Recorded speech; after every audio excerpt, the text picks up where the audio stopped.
Channel techno art made easy.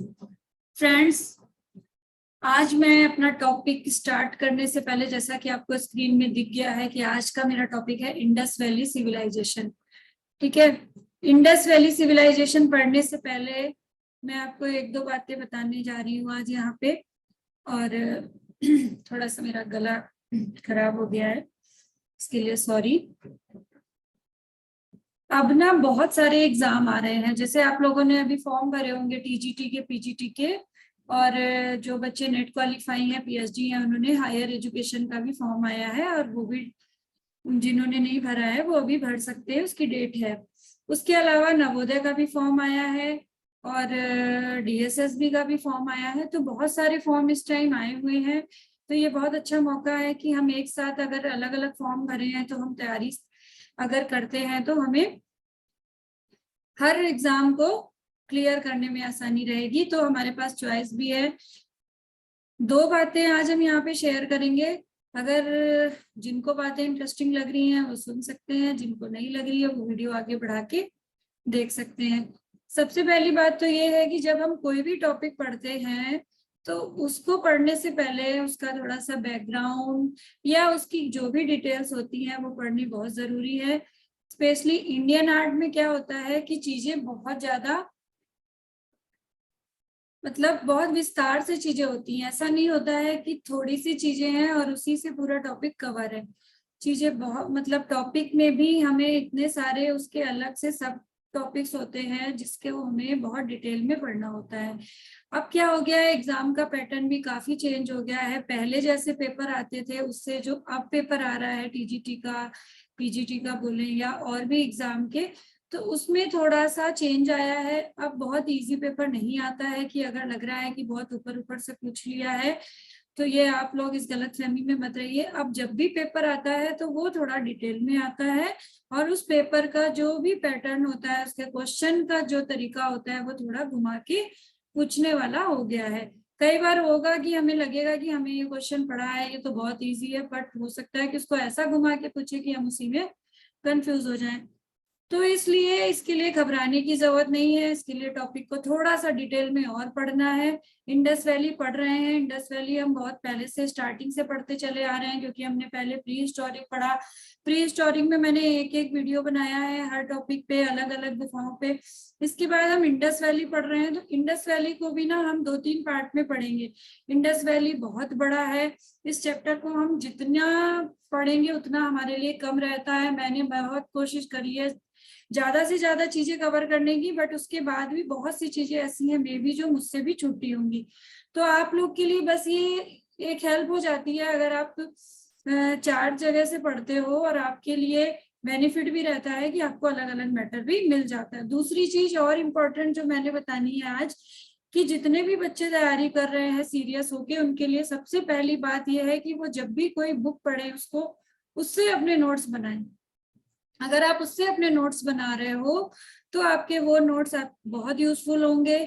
आप जो भी जैसे कि पुराने पेपर सॉल्व करते हो या जो भी अलग अलग बुक्स मिलती हैं बाजार में पेपर की, वो भी आप अगर प्रैक्टिस करते हो उससे हेल्प मिलती है। बट अगर आपने अपने खुद के नोट्स बनाए हैं, पहली बात तो खुद के नोट्स बनाने से वो चीज आपको कभी नहीं भूलती है। आप लिखते हो और उसी चीज को बार बार रिपीट करते हो तो आपको चीज याद रहती है। ये इसके अलावा क्या, आप दूसरे के नोट्स पढ़ते हो, इधर से पढ़ते हो उधर से पढ़ते हो, तो वो क्या उस टाइम तो याद रहता है, उसके बाद हम भूल जाते हैं। तो मेरा ये सजेशन है कि अगर आप लोग सीरियसली पढ़ाई कर रहे हो, अपने नोट्स खुद से बनाओ।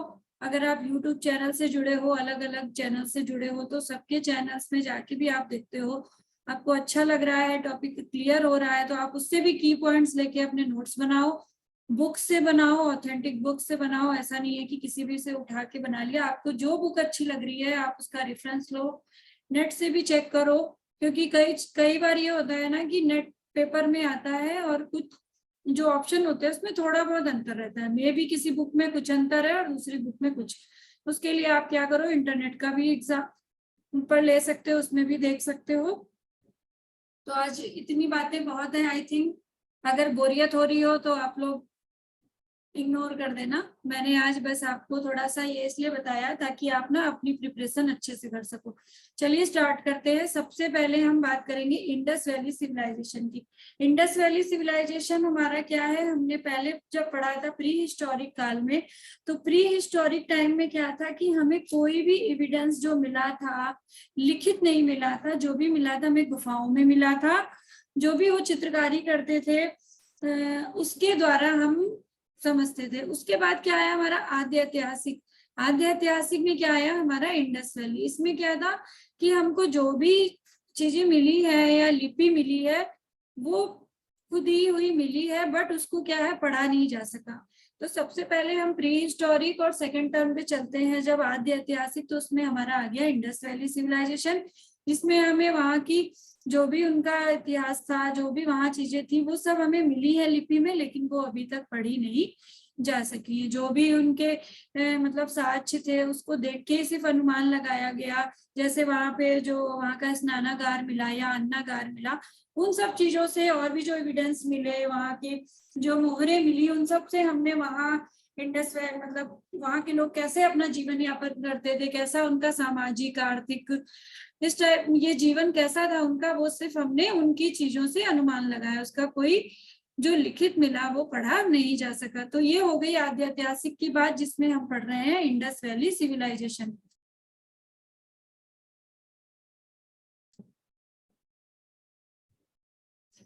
सबसे पहले देख लेते हैं सिंधु घाटी सभ्यता, जिसको हम बोलते हैं पूर्व हड़प्पा काल, जिसका टाइम पीरियड है 3300 से 2500 ईसा पूर्व।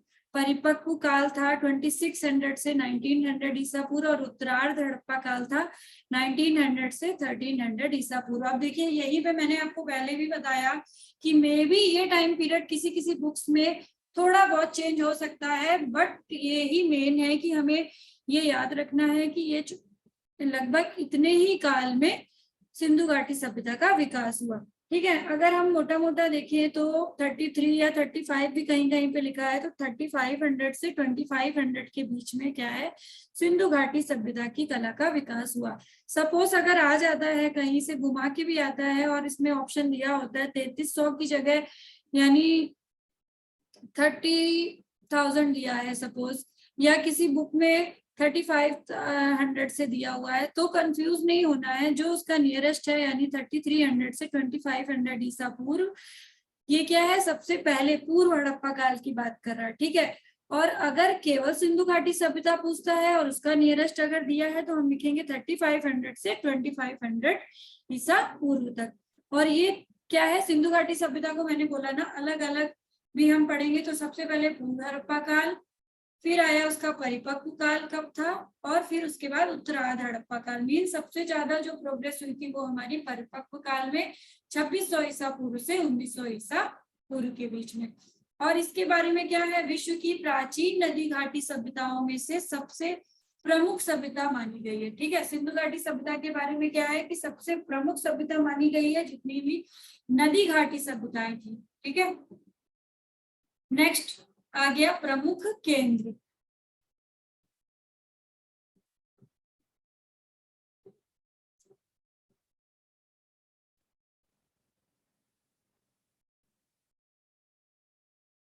सिंधु घाटी सभ्यता के प्रमुख केंद्र, प्रमुख केंद्र में क्या है, 2600 ईसा पूर्व तक छोटे प्रारंभिक हड़प्पा समुदाय बड़े शहरी केंद्रों में विकसित हो गए थे। ठीक है, मतलब यहाँ पे हम बात करेंगे कि हड़प्पा जो सभ्यता थी वो 2600 ईसा पूर्व तक जो छोटे छोटे अलग अलग समुदाय थे वो एक बड़े शहरी केंद्र में विकसित हो गए थे। कुल मिलाकर 1052 से अधिक शहर और बस्तियां मुख्य रूप से सिंधु नदी और उसके सहायक नदियों के समान क्षेत्र में पाई गई हैं। ठीक है, अगर हम पढ़ रहे हैं डिटेल में तो हम थोड़ा उसका डिटेल इसलिए पढ़ रहे हैं कि इनकेस अगर इसमें से कुछ भी हमको घुमा के आता है तो हमारा कोई भी क्वेश्चन छूट नहीं सकता। अगर आपको लगती है कुछ चीजें तो आप उसको स्किप करो, आपको जो यूजफुल लग रहा है आप उससे अपने नोट्स बनाओ। बट हाँ, अगर आप ऐसे पढ़ोगे तो मुझे नहीं लगता है कि इसके अलावा कोई और क्वेश्चन है जो आपको एग्जाम में अलग से पूछा जाता है। ठीक है, फिर क्या है, इसका विकास सिंधु और घग्गर, जिसको हकड़ा, प्राचीन सरस्वती के किनारे हुआ था। ठीक है, आधुनिक हड़प्पा, गडेरीवाला और मोहनजोदाड़ो, कालीबंगा, लोथल, धोलावीरा और राखीगढ़ी इसके प्रमुख केंद्र थे। मीन्स अब जो हम क्या है, जो अभी आधुनिक हड़प्पा है और गडेरीवाला है, मोहनजोदाड़ो है, कालीबंगा, लोथल, धोलावीरा, राखीगढ़ी प्रमुख केंद्र है सिंधु सभ्यता के। लेकिन हम मेन क्या पढ़ते हैं, हम पढ़ते हैं हड़प्पा और मोहनजोदड़ो। हड़प्पा मोहनजोदड़ो के बाद हम लोथल पढ़ते हैं, धौलावीरा पढ़ते हैं, कालीबंगा पढ़ते हैं। बट इसके अलावा भी ये अभी लिखा है ना 1052, मतलब इतने सारे जो छोटे छोटे और भी जगह थी जहां से हमें सिंधु घाटी सभ्यता के बहुत सारे साक्ष्य मिले थे।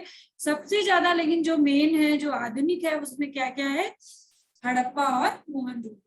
दिसंबर 2014 में भिलडांडा को सिंधु घाटी सभ्यता का अब तक का खोजा गया सबसे प्राचीन नगर माना गया है। सिंधु घाटी सभ्यता में भी जो एविडेंस है वो हमें मिलते जा रहे हैं और वो हमारी हिस्ट्री में नोट डाउन हो रहा है। तो हमें अगर ऐसा कुछ भी अगर मिलता है, क्योंकि अभी भी रोज रोज कहीं ना कहीं कुछ नई चीजें मिलती हैं, फिर उसके साथ देखे जाते हैं अरे किस सभ्यता से है, सिंधु घाटी सभ्यता से है, तो वो उसमें जुड़ जाता है। तो क्या है, बहुत सी बुक्स में अब यही चीज है कि मे बी और 2014 की अगर बुक है तो उसमें ये चीजें नहीं मिलेंगी। तो कुछ चीजें ऐसी हैं जो हमें अगर नई आई हैं तो वो हमें ध्यान में रखनी। जैसे दिसंबर 2014 में भिलडांडा को सिंधु घाटी सभ्यता का अब तक का खोजा गया सबसे प्राचीन नगर माना गया है। नेक्स्ट है, ब्रिटिश काल में हुई खुदाइयों के आधार पर पुरातत्ववेत्ता और इतिहासकारों का अनुमान है कि अत्यंत विकसित सभ्यता थी। यह शहर अनेक बार बसे और उजड़े हैं। मीन्स ये बहुत ही, इसमें जो ये सिंधु घाटी सभ्यता थी इतने बार वो बनी और उसके बाद फिर से वो उजड़ गई। ठीक है, नेक्स्ट है, अब इसकी बात करते हैं सभ्यता की खोज। खोज में क्या है, खोज में सबसे पहले हम बात करेंगे चार्ल्स मैसन की।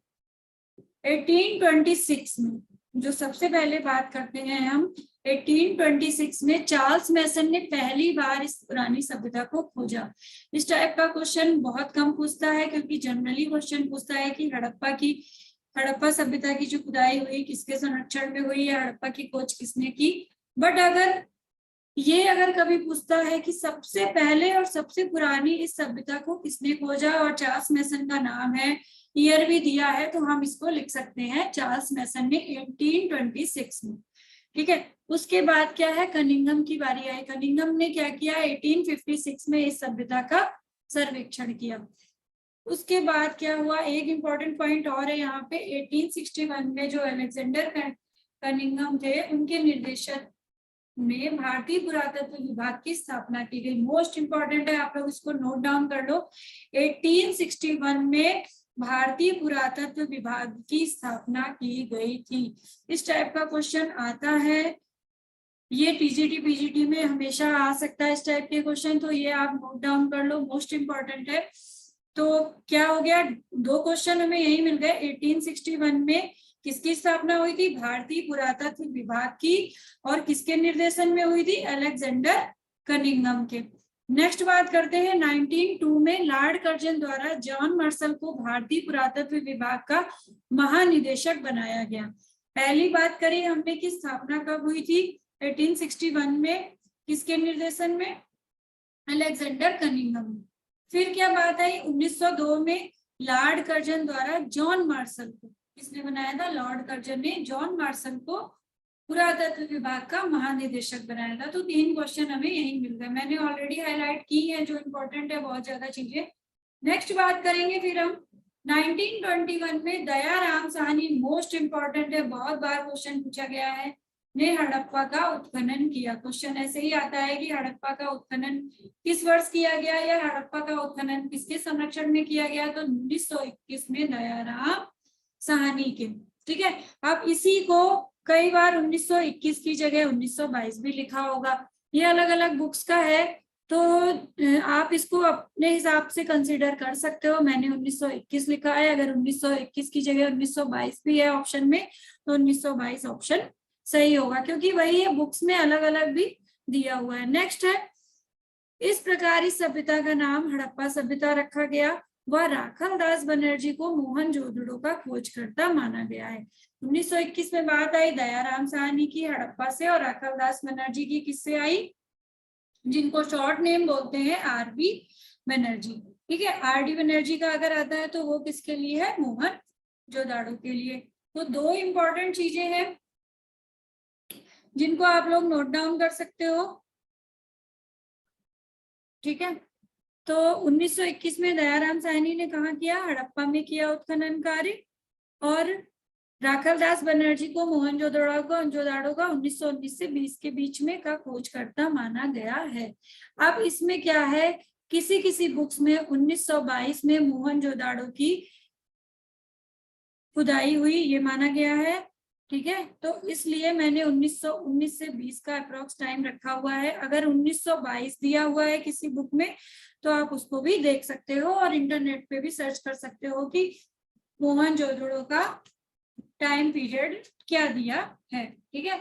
तो बहुत सारी चीजें ऐसी हैं कि जो कई बार हमें कंफ्यूज करेंगी, बट उसके कंफ्यूजन में हमें बहुत ज्यादा उसमें दिमाग नहीं लगाना है। आपको 4 बुक्स देखनी है, अगर 4 बुक्स हैं, 4 से जो ज्यादा सबसे ज्यादा मैच कर रहा है ईयर उसको हम कंसीडर करेंगे। इसलिए मैंने यहाँ पे ज्यादा नहीं लिखा है, क्योंकि कोई बोलेगा मैंने ये पढ़ा मैंने वो पढ़ा, इसलिए ये आप देख लेना।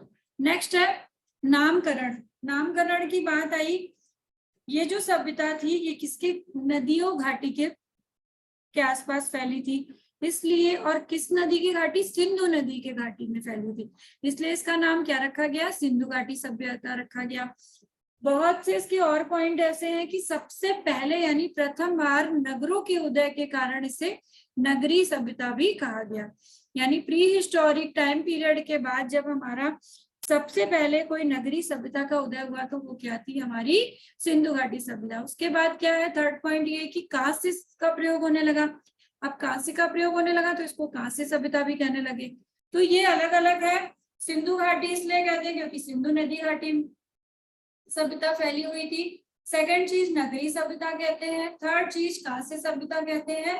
अगर क्वेश्चन घुमा के आता है कि कांस्य सभ्यता किसे कहा जाता है और सिंधु घाटी ऑप्शन में है या मोहनजोदड़ो हड़प्पा ऑप्शन में है, तो आंख बंद करके हम ये ऑप्शन टिक कर सकते हैं। ठीक है, क्लियर हो गया आई थिंक। नेक्स्ट बात करेंगे, नए शोध में सिंधु घाटी सभ्यता से भगवान शिव और नाग के प्रमाण मिले। उस आधार पर कहा गया कि सभ्यता निषाद जाति भील से संबंधित रही होगी। ठीक है, अलग अलग पॉइंट है। ये भी एक पॉइंट है कि ये जो सभ्यता है भगवान शिव और नाग के प्रमाण मिले, इसलिए इसके आधार पर कहा गया कि मे बी ये जो सभ्यता थी निषाद जाति और भील से संबंधित रही होगी। ठीक है, नेक्स्ट बात करते हैं सिंधु घाटी सभ्यता की जो 1400 केंद्रों को खोजा जा सका है, जिसमें से 925 केंद्र केवल भारत में ही है। क्या इंपॉर्टेंट बात निकल के आएगी, जो सिंधु घाटी सभ्यता थी उसमें कितने केंद्र, लगभग 1400 केंद्र, और जिसमें सबसे ज्यादा केंद्र कहाँ है, 925 भारत में ही है। और तीसरा पॉइंट हमारा ये है कि जो 80% मीन्स 80% जो स्थल है वो सरस्वती नदी, मोस्ट इंपॉर्टेंट है, जो 80% भाग है वो कहा, सरस्वती नदी और उसकी सहायक नदियों के आसपास है। ठीक है, आई थिंक इससे बहुत सारी चीजें क्लियर हो रही हैं आप लोगों को। इतना डिटेल में अगर आप पढ़ोगे तो इससे अलग जाके क्वेश्चन नहीं बनेगा, हर एक चीजें क्लियर है। सबसे ज्यादा सभ्यता, सबसे ज्यादा मतलब जो केंद्र मिले कहाँ है, वो भारत में है, ऐसे क्वेश्चन आता है घुमा के।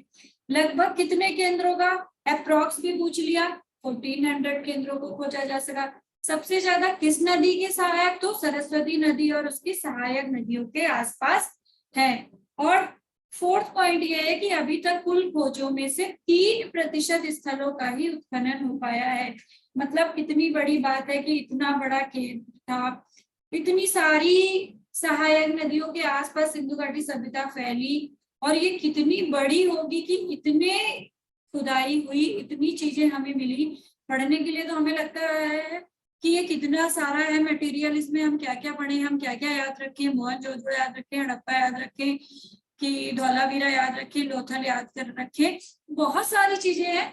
बट अगर हम ऐसे देखें तो जो जितनी भी चीजें हुई हैं उनमें से केवल 3% स्थल का ही उत्खनन हो पाया है। इसका मतलब अभी बहुत सारे स्थल ऐसे हैं जिनकी उत्खनन होना है, वो ऐसे ही बहुत सारे हमको वहां से साक्ष्य मिल सकते हैं। ठीक है, नेक्स्ट बात करते हैं सिंधु इंडस नदी के किनारे बसने वाली सभ्यता थी और अपनी भौगोलिक उच्चारण की भिन्नताओं की वजह से इसे इंडस को सिंधु कहने लगे। ठीक है, ये भी इतना इम्पोर्टेंट नहीं है, बट आप पढ़ लो तो ये ठीक रहेगा।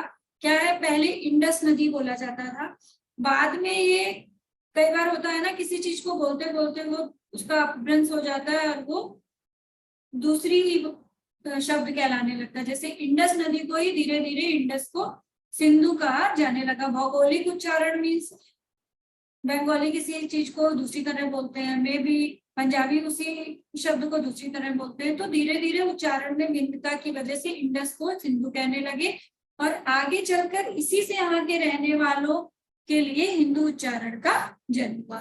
ठीक है, नेक्स्ट है, विद्वानों ने इसे सिंधु घाटी सभ्यता का नाम दिया क्योंकि यह क्षेत्र सिंधु और उसकी सहायक नदियों के क्षेत्र में आते थे। हमने पहले भी ये बात पढ़ी। बाद में क्या हुआ, रोपड़, लोथल, कालीबंगा, बनावली, रंगपुर आदि क्षेत्रों में इस सभ्यता के जब अवशेष मिले तो सिंधु और उसकी सहायक नदियों के क्षेत्र से बाहर थे।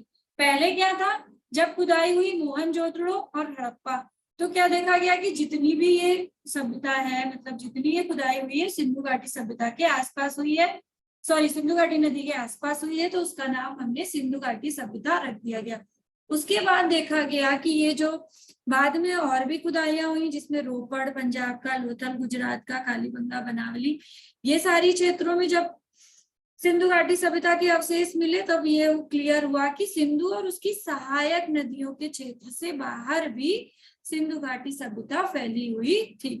ठीक है, नेक्स्ट है, कई इतिहासकार इस सभ्यता का प्रमुख केंद्र हड़प्पा होने के कारण इस सभ्यता को हड़प्पा सभ्यता का नाम देना अधिक उचित समझते हैं। ठीक है, और हड़प्पा नाम भी एक अपभ्रंश हो गया क्योंकि पहले इसको हम क्या बोलते थे, पहले हम बोलते थे अंदुस। अगर पूछते हैं हकीकत में क्या है, अगर इस नदी का नाम पहले क्या पूछते हैं तो इस नदी का नाम पहले था अंदुस। अंदुस नदी का ही नाम था जो बाद में अपभ्रंश हो गया और उसको क्या बोलने लगे, हड़प्पा सभ्यता। ठीक है, तो बहुत सारी चीजें क्लियर हुई। फिर इंडियन पुरातत्व विभाग के महानिर्देशक जो भी पढ़े थे हमने, जॉन मार्शल, उन्होंने 1924 में अंदुस नाम से 3 महत्वपूर्ण ग्रंथ भी लिखे थे। तो ये इम्पोर्टेंट है, अगर आप इसको नोट डाउन कर लोगे तो आपके लिए हेल्पफुल रहेगा कि अगर ऐसा पूछता है अंदुस नाम से 3 महत्वपूर्ण ग्रंथ किसने लिखे थे, जॉन मार्शल ने 1924 में। नेक्स्ट है, सिंधु घाटी सभ्यता के प्रमुख स्थल निम्न है। मैंने अभी बताया कि बहुत सारे जगह खुदाई हुई, बहुत सारी जगह बहुत सी चीजें मिली, जैसे हड़प्पा, मोहनजोदड़ो तो मोस्ट इम्पोर्टेंट है, जो भी पढ़ना ही पढ़ना है। इसके अलावा लोथल, कालीबंगा, हड़प्पा, मोहनजोदड़ो में तो ये आप मान के चलो कि आपको कोई भी चीज ऐसी नहीं है जो आपको छोड़नी है। हड़प्पा मोहनजोदड़ो की हर चीज आपको पढ़नी है अच्छे से, क्योंकि इससे क्वेश्चन आता जरूर है। उसके बाद लोथल, कालीबंगा, इससे भी क्वेश्चन आया है। नेक्स्ट बात करेंगे चान्मुगडो। ठीक है, मैंने हाईलाइट कर दिया है कि हम अभी यहाँ पे मोस्ट इम्पोर्टेंट जो बात करेंगे वो पहले करेंगे हड़प्पा और मोहनजोदड़ो की। ये जो वीडियो है इसमें हम केवल सिंधु घाटी सभ्यता का संक्षिप्त परिचय पढ़ रहे हैं। इसमें अभी हम डिटेल अब आगे और नेक्स्ट वीडियो में पढ़ेंगे। अभी हमने कितने पॉइंट कवर किए, सबसे पहले बात करी हमने सभ्यता की, उसके इतिहास की, उसके बाद बात करी किस नदी के किनारे है, सभ्यता का नाम कैसे पड़ा, इस सभ्यता में कौन कौन से प्रमुख स्थल है। ठीक है, तो ये इंपॉर्टेंट है, आप लोग इसको नोट डाउन कर लो। हड़प्पा पंजाब पाकिस्तान, मोहनजोदड़ो सिंध पाकिस्तान लरकाना जिला, लोथल गुजरात, कालीबंगा राजस्थान के हनुमानगढ़ जिले में, और चान्मुगडो पाकिस्तान। इसके अलावा जो नाम है, मैं ये नहीं कहूंगी कि ये इंपॉर्टेंट नहीं है या आप लोग इसको पढ़ोगे नहीं। इसमें यह है कि कई बार ऐसे पूछता है, सपोज इसमें दे देगा कि सुरकोटदा नामक जो जगह है किस सभ्यता से संबंधित है। ठीक है, अगर पढ़ा है तो आंख बंद करके निशान लगा दोगे, सिंधु घाटी सभ्यता का स्थल है। लेकिन अगर नाम ही नहीं पता, पढ़ा ही नहीं है, तो कंफ्यूज रहोगे। तो मैं ये बोलूंगी कि आप लोग नाम तो जरूर पढ़ो। बनवाली, आलमगीरपुर, सुतकांगडोर, कोट दीजी, इसमें नाम में सुतकांगडोर, कोट दीजी, सुरकोटदा, चान्मुगडो, ये सब जरूर पढ़ लेना, क्योंकि हमें पता होने चाहिए कि सिंधु घाटी सभ्यता में ये सारी जगह आती है। ठीक है, इसके अलावा भी बहुत सारी जगह है, बट अभी जो हमें लगता है कि हमें एग्जाम के अकॉर्डिंग पढ़ना है वो इतना हमारे लिए सफिशिएंट है। नेक्स्ट चलते हैं।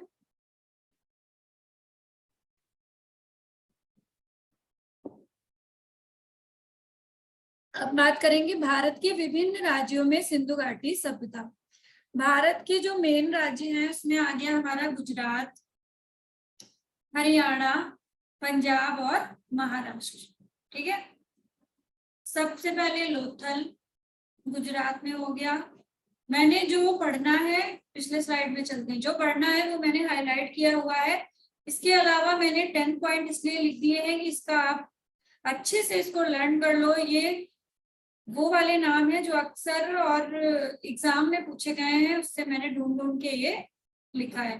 ठीक है, इसके अलावा जो और इम्पोर्टेंट है उसमें हम बात करेंगे गुजरात, हरियाणा, पंजाब और महाराष्ट्र की।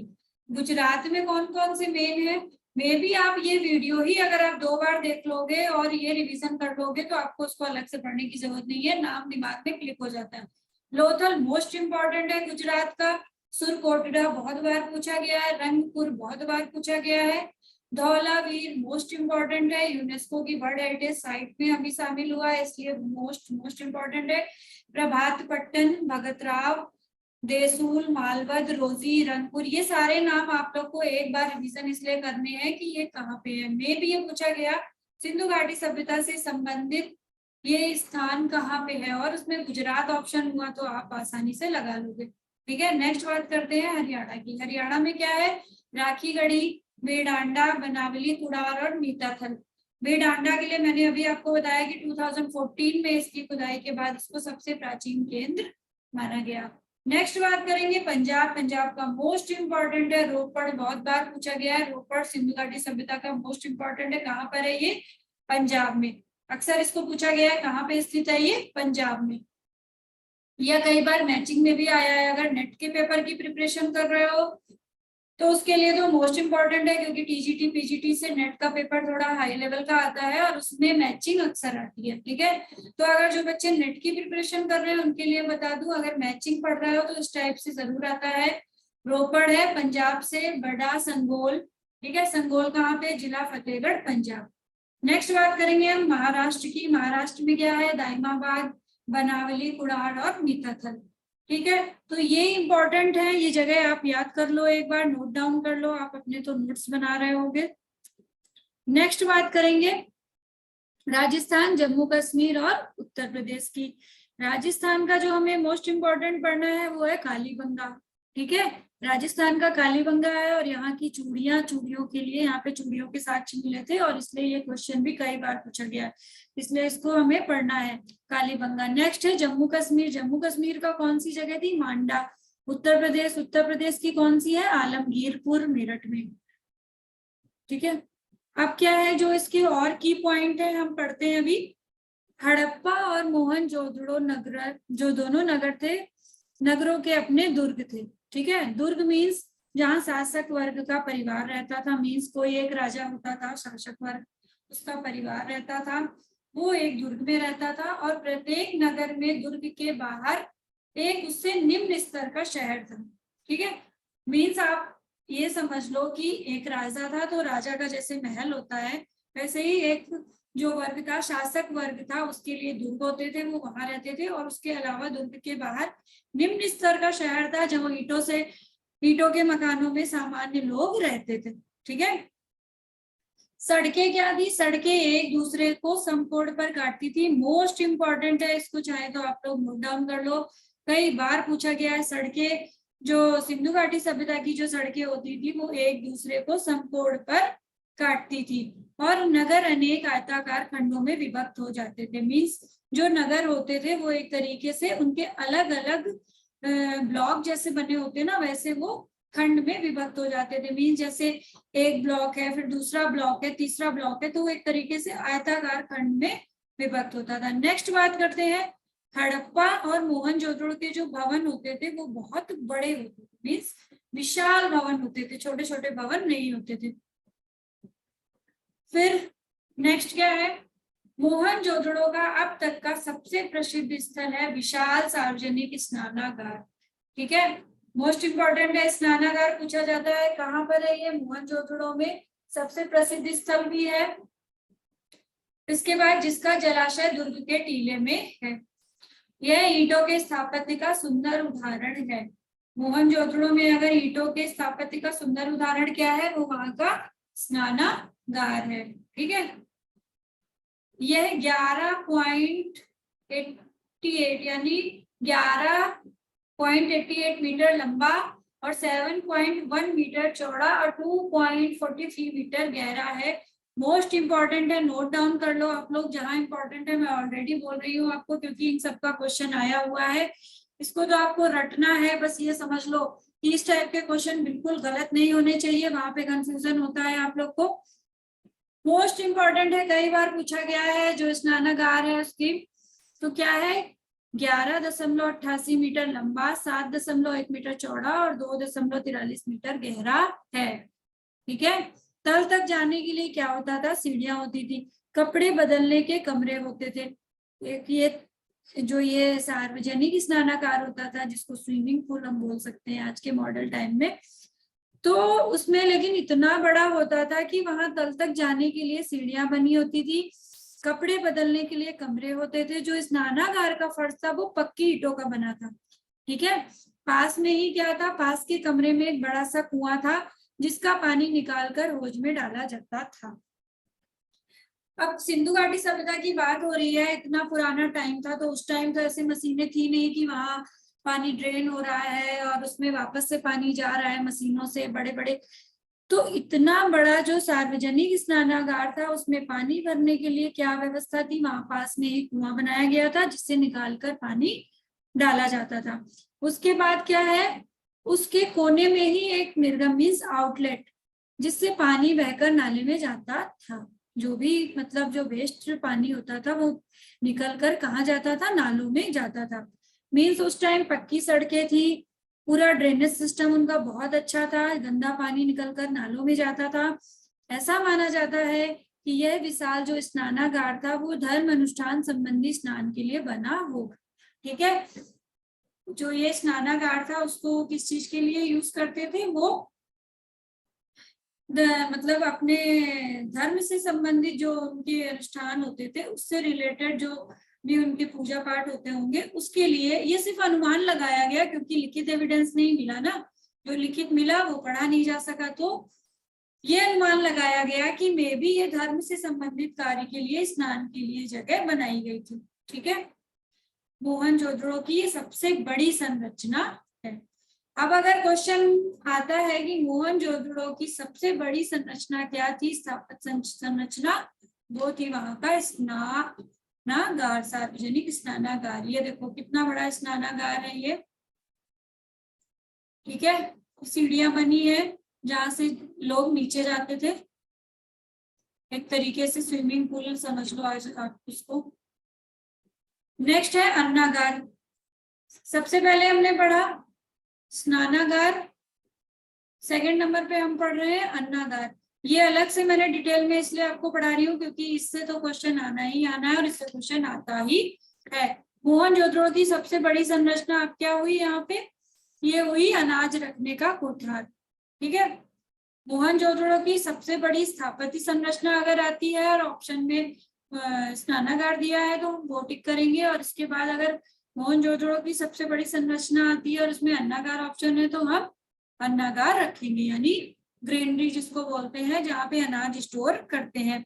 ये कितना मीटर लंबा है, 45.71 मीटर लंबा और 15.23 मीटर चौड़ा है।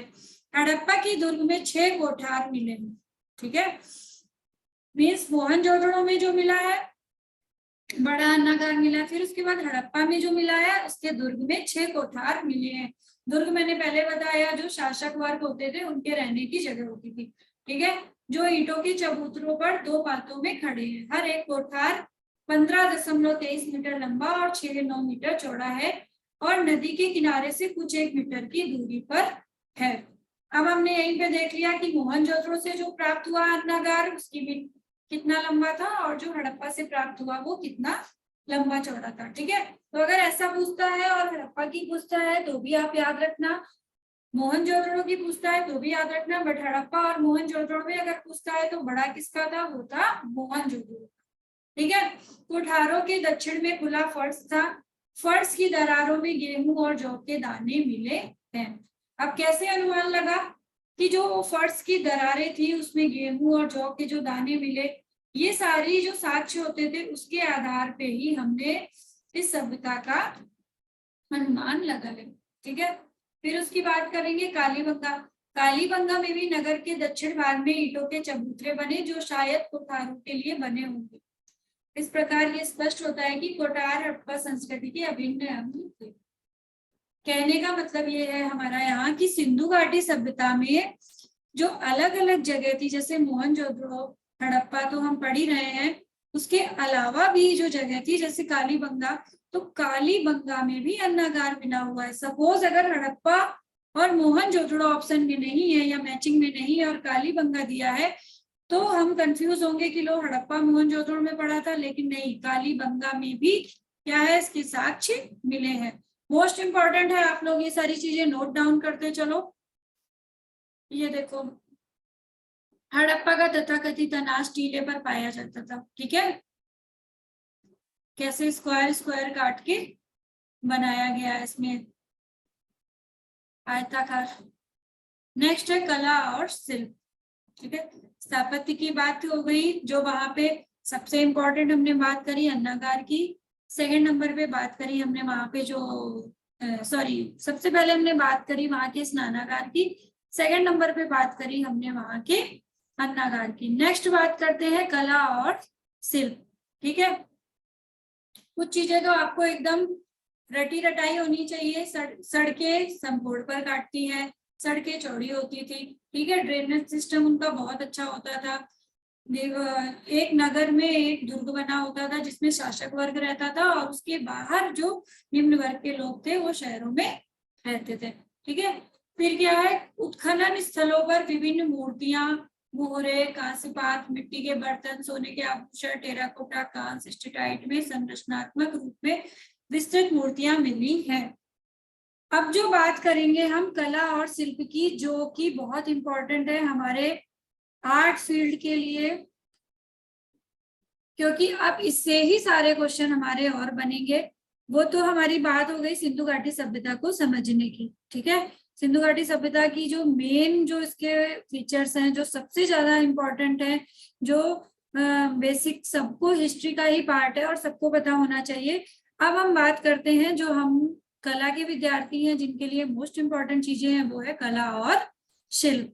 ठीक है, अब आप बहुत लोग सोचोगे मैडम ने तो इतना बकवास पहले पढ़ा दिया और कला और शिल्प के बारे में अब बात करी, तो इसमें से कुछ भी बकवास नहीं था, क्योंकि जितने मैंने पहले पढ़ाए हैं ये सारे पॉइंट आप लोगों के आ चुके हैं।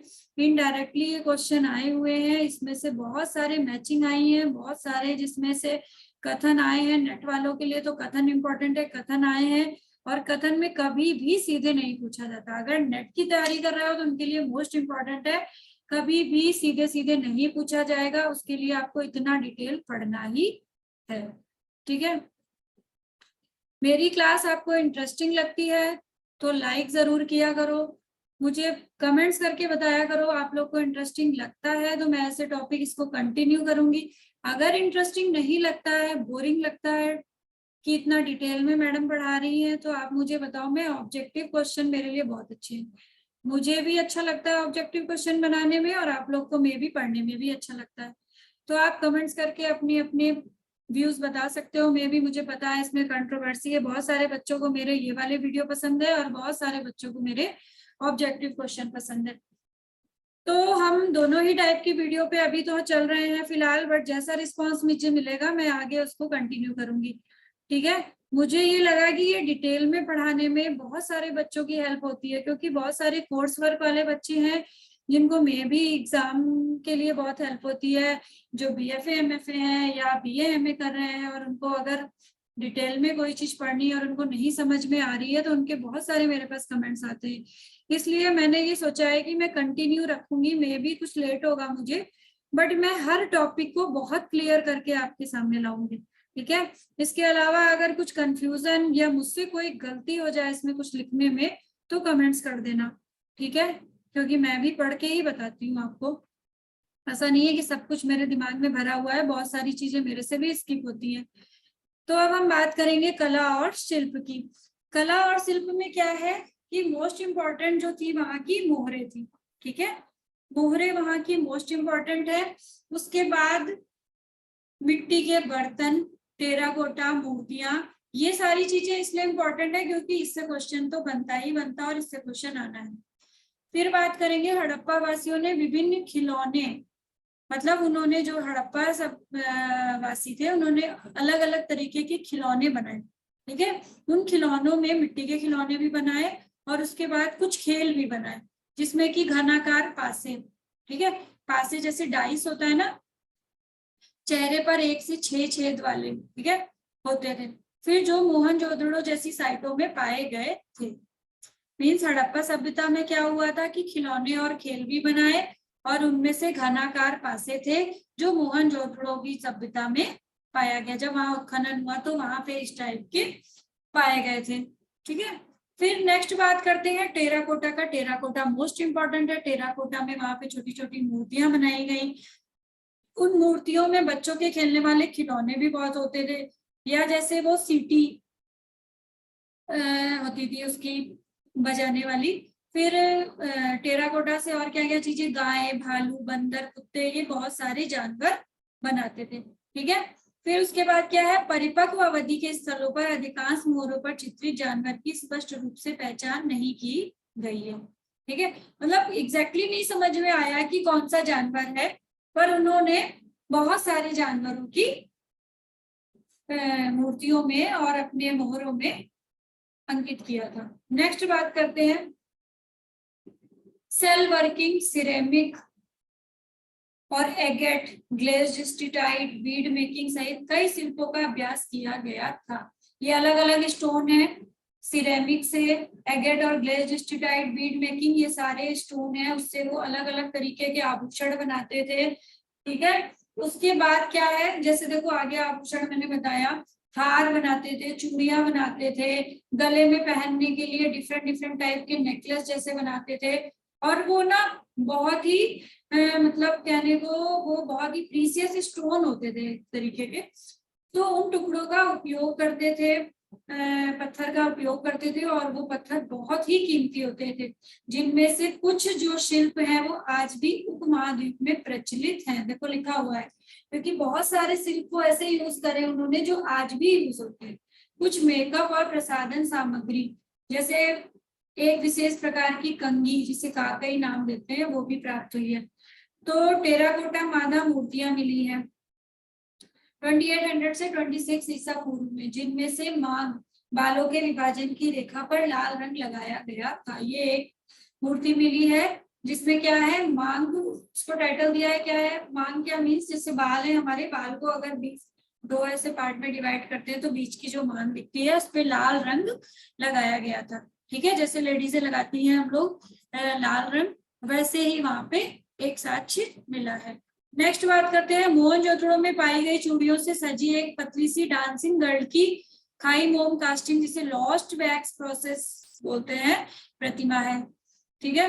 हड़प्पा में उचित स्त्रीकृत उत्खनन में 2 अन्य यथार्थवादी अपूर्ण मूर्तियां मिली हैं, जो एक नर्तकी की मूर्ति है, पुरुष प्रतीत होती है, और एक हप्पा धड़, एक लाल नर धड़, दोनों अब दिल्ली राष्ट्रीय संग्रहालय में, ठीक है। ये सारी बातें हमने अभी शॉर्ट में करी है कि कहाँ का क्या इंपॉर्टेंट है, मोहनजोदड़ो से क्या है, डांसिंग गर्ल, और हड़प्पा से क्या प्राप्त हुआ, एक नर्तकी की मूर्ति और एक पुरुष धड़ मिला हुआ है। दोनों कहाँ पे है, नेशनल म्यूजियम में है, ठीक है। जो वहां पे आभूषण बनाए जाते थे उसके लिए कौन कौन सी चीजें यूज होती थी, इसमें की सेल वर्किंग, सिरेमिक, एगेट और ग्लेज्ड स्टीटाइट, बीड मेकिंग। ये इंपॉर्टेंट है, चाहे तो आप लोग इसको नोट डाउन कर लो। ये ऑप्शन में पूछा जाता है कई बार कि उनके जो आभूषण होते थे उसमें से मतलब वो किस प्रकार के चीजों का यूज करके आभूषणों का निर्माण करते थे, ठीक है। इंपॉर्टेंट है, आप लोग नोट डाउन कर सकते हो। ये देखिए डांसिंग गर्ल है, सभी ने देखी होगी, नेशनल म्यूजियम न्यू दिल्ली में है। नेक्स्ट है ये मेल डांसिंग टोर्सो, ये भी नेशनल म्यूजियम न्यू दिल्ली में है। और थर्ड नंबर पे है हमारा प्राइस स्टिकिंग, जो एक पुजारी की है, हड़प्पा सभ्यता की, और ये कहाँ पे, नेशनल म्यूजियम कराची में। ठीक है, नेक्स्ट है मोहरे। हमने एक एक टॉपिक पे बात करी।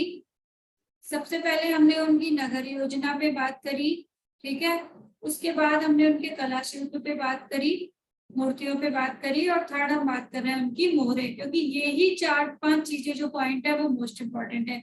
मोहरे क्या होती थी, सिंधु घाटी सभ्यता की जो मोहरे होती थी वो स्टीटाइट मोहरे बरामद की गई थी। ठीक है, स्टीटाइट से बनी होती थी, ये एक तरीके का पत्थर होता था, आकार में वो 2 से 4 सेंटीमीटर, और इसमें 2 नाप भी है, 3/4 से 1 + 1/2 इंच तक थी। ठीक है, के वर्ग से लेकर होते थे।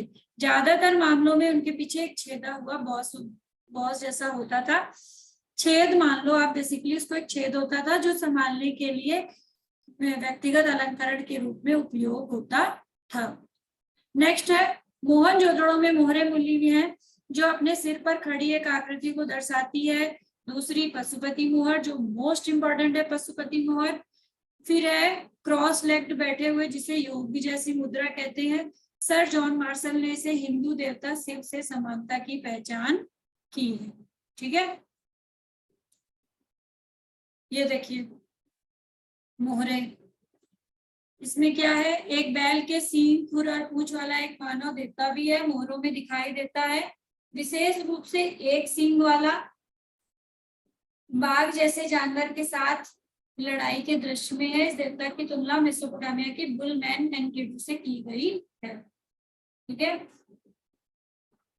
नेक्स्ट है कई मोहरों में एक आदमी को 2 शेरों या बाघों से लड़ते हुए भी दिखाया गया है, जो पश्चिम और दक्षिण एशिया में सभ्यताओं के लिए सामान्य जानवरों का स्वामी है।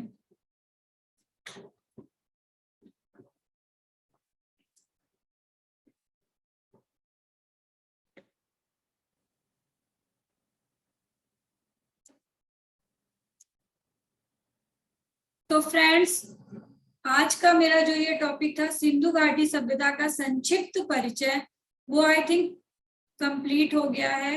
इसके अलावा जो इम्पोर्टेंट चीजें हैं, जो और डिटेल है कि जो डांसिंग गर्ल है, प्राइस किंग वाला है, और जो उसकी मोहरे हैं, इससे और जो डिटेल है कि वो सारी चीजें हम अपने नेक्स्ट वीडियो में पढ़ेंगे, क्योंकि एक साथ पढ़ने से मे भी आप लोग भी कंफ्यूज होते हो।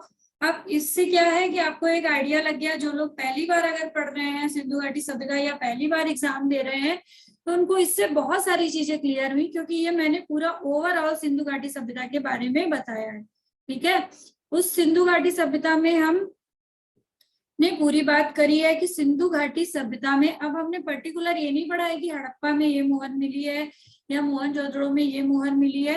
अभी मैंने आपको जो सबसे ज्यादा इंपॉर्टेंट की पॉइंट्स थे सिंधु घाटी सभ्यता में वो बताए हैं। इसको आप चाहे तो नोट डाउन कर लो, इसको आप अच्छे से पढ़ लो, इससे रिवीजन कर लो। इसके बाद जो मैं नेक्स्ट वीडियो लाऊंगी उसमें हम और डिटेल में बात करेंगे, जैसे डांसिंग गर्ल के बारे में। ठीक है, डांसिंग गर्ल क्योंकि मोस्ट इंपॉर्टेंट है, या पुजारी की जो मूर्ति है, और हड़प्पा से प्राप्त और भी जो मूर्तियां हैं, या जो इसके मोहरे हैं, मोहरों से रिलेटेड क्वेश्चन आता है, टेराकोटा जो इसकी मूर्तियां हैं उससे रिलेटेड क्वेश्चन आते हैं। इस सब के बारे में हम नेक्स्ट वीडियो में पढ़ेंगे। तो आई थिंक आपको टॉपिक क्लियर हुआ होगा। इसमें अगर कोई कंफ्यूजन है तो आप कमेंट्स करके पूछ सकते हो, और इसके अलावा आपको वीडियो कैसा लगा है तो वो भी मुझे कमेंट्स करके बता सकते हो। और अगर वीडियो पसंद आता है तो इसे लाइक करना, शेयर करना और सब्सक्राइब करना। मिलते हैं अब अपने नेक्स्ट वीडियो में, तब तक के लिए बाय बाय।